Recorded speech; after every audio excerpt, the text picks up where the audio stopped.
Most people are about to make the worst real estate decision of the next decade, and they don't even realize it. They think that Calgary has peaked. They think that higher rates have killed demand. They think that inventory going up means that prices are about to fall. And that exact thinking is why so many Canadians missed Toronto and Vancouver before they exploded. Because when you actually look at what's happening in Calgary right now, not the headlines, not the fear, but the data, the next 12 to 24 months are going to be where people either position themselves properly or price themselves out later. Let me show you what almost no one else is talking about. Right now, the narrative around Canadian real estate sounds very scary. Population growth is slowing, interest rates are still pretty high compared to the last few years, sales are softer, and headlines are talking about inventory rising and buyers pulling back. And if you stop there, you would assume that Calgary should be next in line for a very serious correction. But Calgary is not Toronto, it's not Vancouver, and it's definitely not operating on the same timeline as the rest of the country. In fact, the next 12 to 24 months in Calgary are shaping up to be one of the most misunderstood phases that we have seen in years. Here's what most people think is happening in Calgary. They think that Calgary has already had its run. They think that migration story's over and that higher interest rates have killed affordability and demand. And they think that rising inventory means prices are about to fall sharply, and that sounds logical. It also is incomplete. When you actually break down the data, especially migration, supply, and who's buying homes, the story actually flips. Let's start with population because this is where most of the confusion comes from. Canada as a whole has just recorded one of the weakest population growth periods in decades. Ontario and British Columbia actually saw population declines recently. That has spooked investors and buyers across the country, but Alberta stood out. Alberta is still the only province showing meaningful population growth, and Calgary continues to absorb a disproportionate share of that growth. Now, here's the part that no one explains properly. The slowdown in population nationally is being driven almost entirely by non-permanent residents leaving. Students, temporary workers, and short-term visa holders. That matters because non-permanent residents overwhelmingly rent. Permanent residents and citizens buy, so when you hear that population growth is slowing, what that really means is that the rental demand is softening in many cities, not real estate demand. That distinction is very critical. And it is one of the main reasons Calgary behaves differently from Toronto and Vancouver.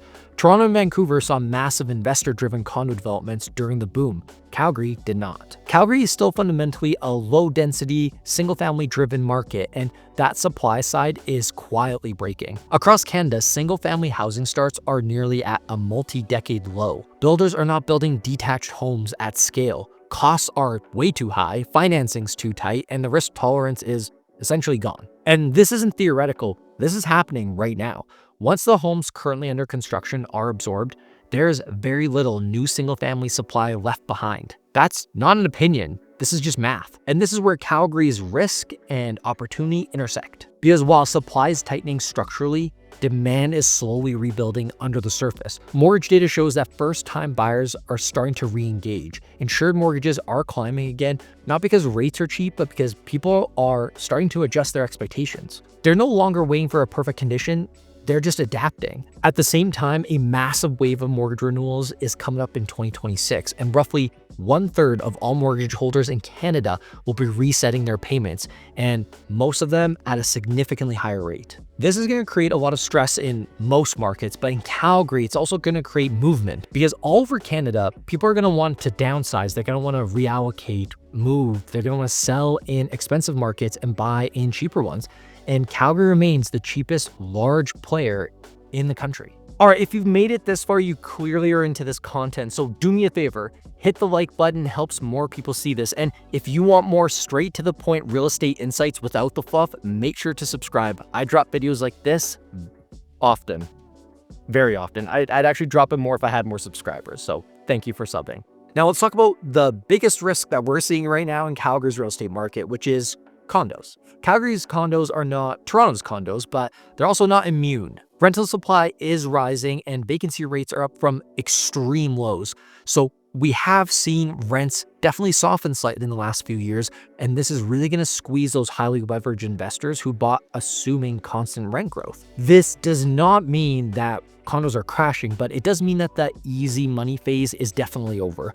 The real risk is not prices collapsing, it's the risk of underperformance. So if you bought a condo expecting rapid appreciation and rising rents, the next couple of years may disappoint you. But if you're a long-term buyer focused on lifestyle or long-term hold, the same window could create opportunity. But detached homes are a completely different story. The detached home supply is structurally constrained. Zoning, construction costs, land availability, and builder risk are all working against rapid expansion. The history of this is very straightforward. When single-family supply tightens during periods of stable demand, prices do not collapse. They grind higher, slowly at first, and then suddenly. This is why Calgary does not look like a bubble or a top. It looks more like a reset. And this is where people make the mistake. They wait for the headlines to turn positive. They wait for certainty. They wait for rates to top. And by the time that those things happen, the opportunity window has already closed or almost come to a close. Now, does this mean that you should go out and buy a home today?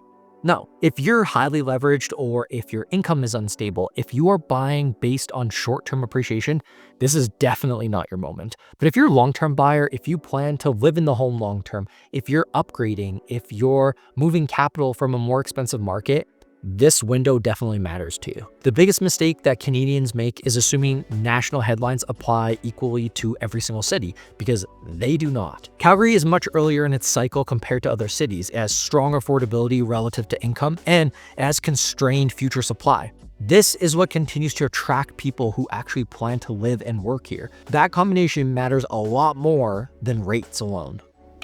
So now that's 2026, this is how I see the year going. I definitely don't see a crash, but I do not see runway growth either.